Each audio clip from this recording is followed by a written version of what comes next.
الحمدللہ رب العالمین نحمدہ و نصلی علی رسولہ الکریم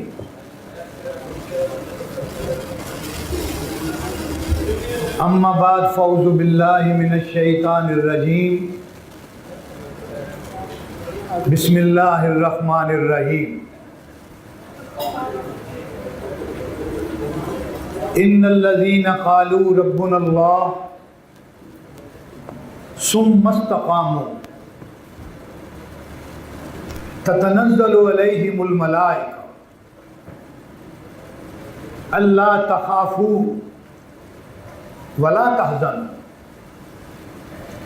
وابشروا بالجنۃ التي كنتم توعدون نحن اولیاؤکم فی الحیاۃ الدنیا وفی الآخرہ صدق اللہ العظیم۔ حضرات، ہم اور ہماری منزل ایک ایسا موضوع ہے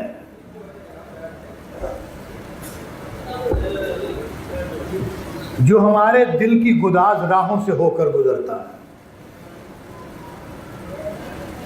ہم کیا ہیں اور ہماری حقیقت کیا ہے؟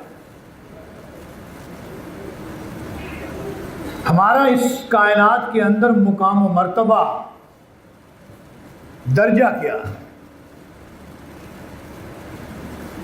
جس کے بارے میں علامہ اقبال فرماتے ہیں کہ اپنے من میں ڈوب کر پا جا سراغ زندگی، اندر ہی سے اس کا ادراک ممکن ہے۔ اگرچہ ہمارے چاروں طرف اللہ تبارک تعالی نے بے شمار نشانیاں چھوڑی ہیں جو ہمارے مقام و مرتبے کا تعین کر رہی ہیں، لیکن خود اس کی ذات اور اس کے اندر روح یہ بہت بڑی نشانی ہے۔ اس کا وجود بہت بڑی نشانی ہے۔ وہ خود اس وجود کا خالق ہے، وہ خود اس نقشے کا مصور ہے، وہ خود اس روح کو انسانی کلبوت کے اندر پھونکنے والا۔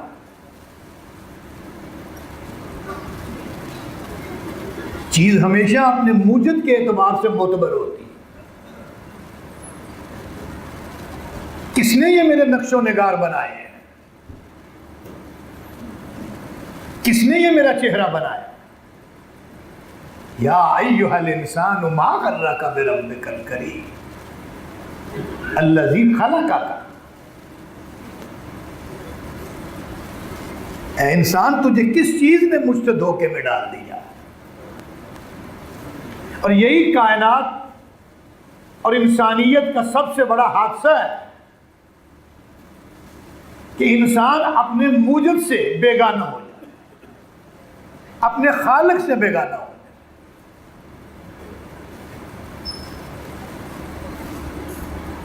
اور خالق کبھی اپنی تخلیق سے جدا نہیں ہوتا۔ جس طرح موجد ہمیشہ اپنی اس ایجاد کے ساتھ وابستہ رہتا ہے، اس کے حوالے سے اس کا نام جانا اور پہچانا جاتا ہے، وہ مسلسل اس پہ کام کرتا ہے۔ یہ وہ بنیادی شعور ہے جس کو حاصل کرنا انسان کا سب سے پہلا کام ہے۔ وہ جانوروں کی طرح ایک جانور نہیں ہے۔ بولے ڈارون کہ بوزنا ہوں میں، اور کہا منصور نے خدا ہوں میں۔ ہنس کر کہنے لگے میرے ایک دوست، فکر ہر کس بقدر ہمت اوست۔ یہ انسان کے اپنے سوچ کا تخیل ہے، یہ تخیل آپ کی گرفت میں ہے، یہ پرواز آپ کے اپنے امکانات کے اندر ہے۔ آپ اپنے آپ کو دنیا کے اندر عالم اسباب سے جوڑتے ہیں یا آپ اپنے آپ کو مسبب الاسباب سے جوڑتے ہیں؟ آپ اس دنیا کے چند مقامات آہ و فغاں کے ساتھ اٹک کے رہ جاتے ہیں، یا خود اس کائنات کے اندر ایک بہت بڑا سبب بن کے اس پوری کائنات کو تبدیل کر دیتے ہیں۔ اسی کو اقبال نے فرمایا، خدائے لم یزل کا دست قدرت تو۔ آپ ذرا غور کریں کہ ہم کیا ہیں، ہماری حقیقت اور حیثیت کیا ہے۔ خدائے لم یزل کا دست قدرت تو، زباں تو ہے، یقین پیدا کر اے غافل کہ مغلوب گماں تو ہے۔ لیکن اپنی منزل کا تعین کر، اپنی حیثیت کا تعین کر۔ کیا چند کوٹھیاں، مکانات، مربع یہ تیری منزل ہے؟ یہ کام و دہن کی لذتیں اور یہ دعوتیں، یہ سائیکل سے موٹر سائیکل اور موٹر سائیکل سے کار یہ تیری منزل ہے؟ پرے ہے چرخ نیلی فام سے منزل مسلمان کی، ستارے جس کی گرد راہ ہو وہ کارواں تو ہے۔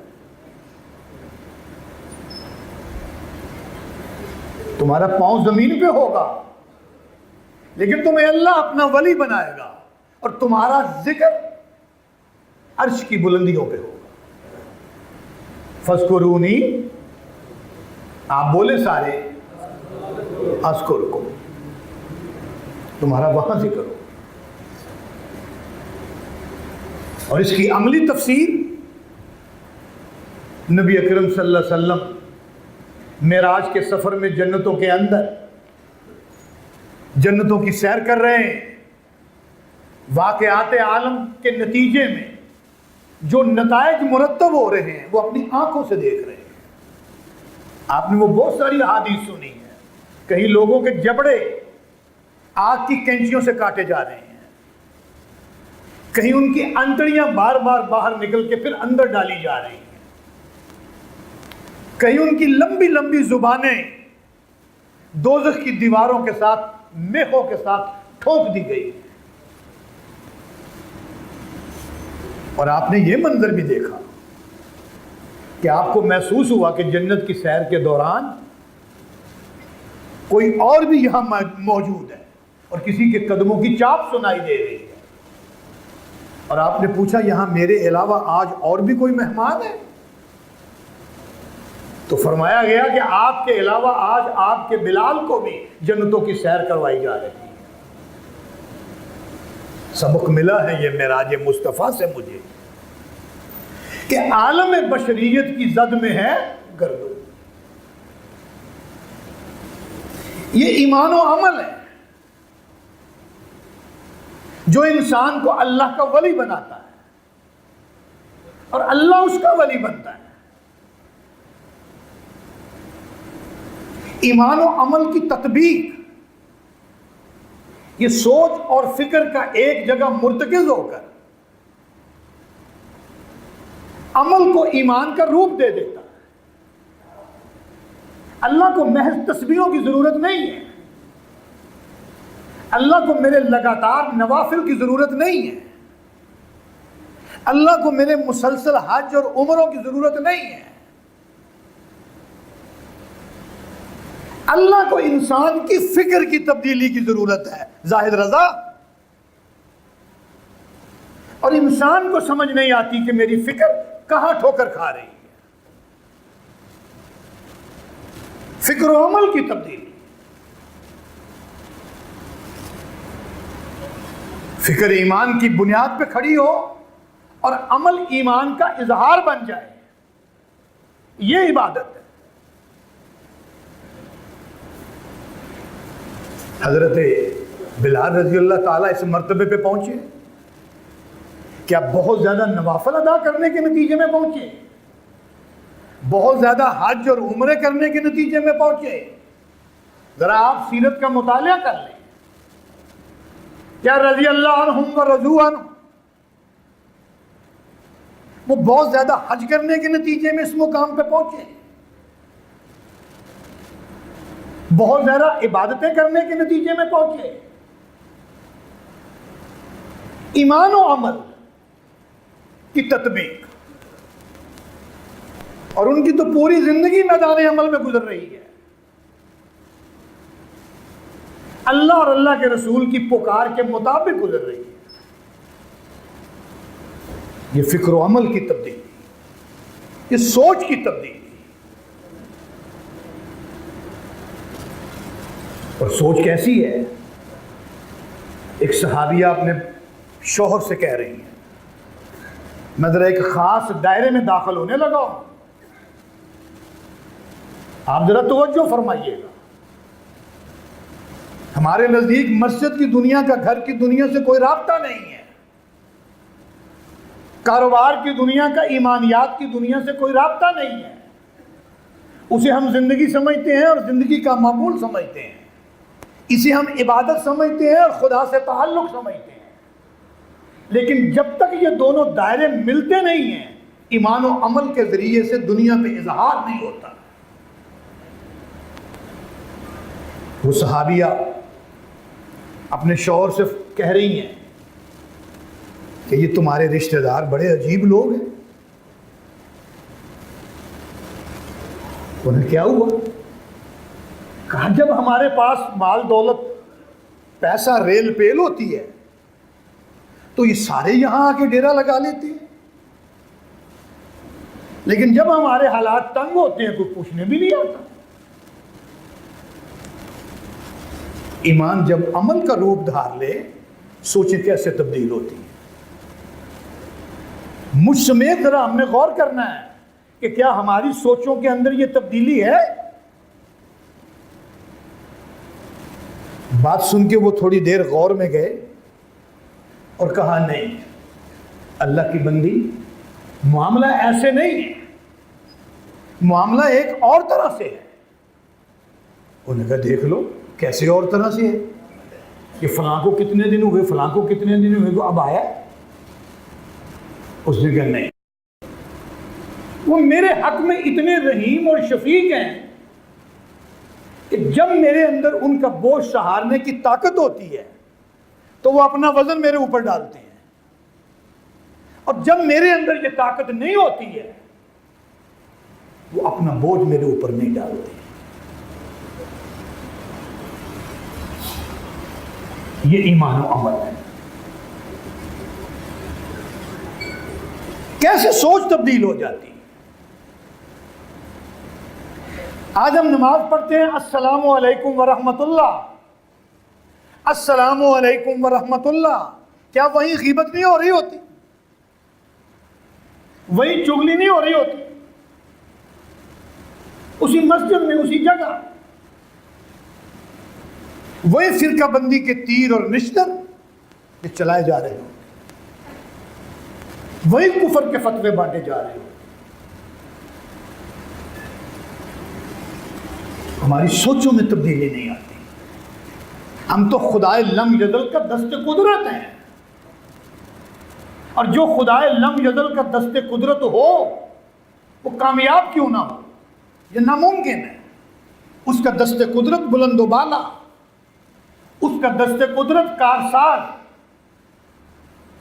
اس کا دست قدرت کشاد راہ، اس کا دست قدرت رزق کی فراوانی کا ذریعہ، اس کا دست قدرت ہی تقدیر کا پہلو، وہ تو سب کچھ ہے۔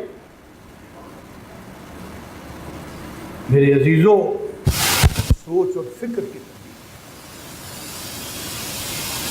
چھوٹی چھوٹی تگنائیوں سے نکل کے اوپر اٹھنا، یہ جو میں نے قرآن مجید کی آیت آپ کے سامنے پڑھی ہے، ان الذین قالوا ربنا اللہ ثم استقاموا،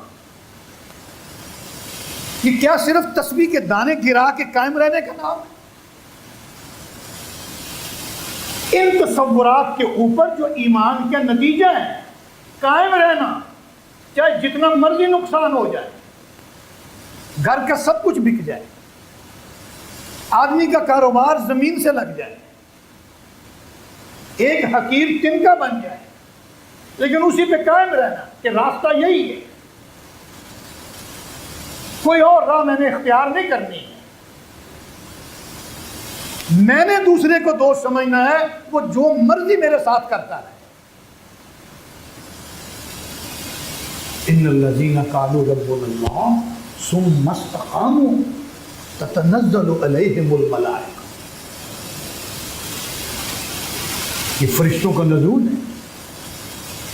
فضائے بدر پیدا کر، فرشتے تیری نصرت کو اتر سکتے ہیں گردوں سے، قطار اندر قطار۔ اب کوئی خوف کی ضرورت نہیں ہے، کوئی حزن کی ضرورت نہیں ہے۔ اپنی جد و جہد پہ نتائج کو مت تولو، اپنی جد و جہد کے ساتھ نتائج کو جوڑ کے اپنے تجزیے نہ کرو۔ تمہارا کام اپنی جد و جہد کو جاری رکھنا ہے۔ ثم استقام، جس طرح میرے نبیوں نے کبھی نہیں جوڑا، وہ مسلسل کام کرتے رہے، پتھر کھاتے رہے، دعا کے نتیجے میں مسلسل گالیاں بکتے رہے، دعوت کا جواب بھی ہمیشہ تکفیر سے دیتے رہے، اور 1-2 سال جد و جہد نہیں کی، پورے 950 سال جد و جہد کی، پورے 950۔ یہ ہے ثم استقام۔ گھر میں نہیں بیٹھ رہے، ایک ایک دروازے پہ پہنچنا۔ لوگ بدلیں یا نہ بدلیں، لوگ تبدیل ہوں یا نہ ہوں، لیکن وہ سمجھیں کہ اس میسج ہی کے اندر فلاح ہے، اسی پروگرام کے اندر کامیابی ہے۔ آج ہم جب سوچتے ہیں، آپ یہاں اگر 500 لوگ بیٹھے ہو، ابھی میں آپ کو گفتگو کا موقع دے دوں، آپ 1000 تجویزیں یہاں پر رکھیں گے، 1000 تجویزیں۔ کوئی کہے گا کہ آپ فلاں کام کریں، کوئی کہے گا آپ فلاں کام کریں، آپ چینل لگا لیں، آپ فلانا سلسلہ شروع کر لیں۔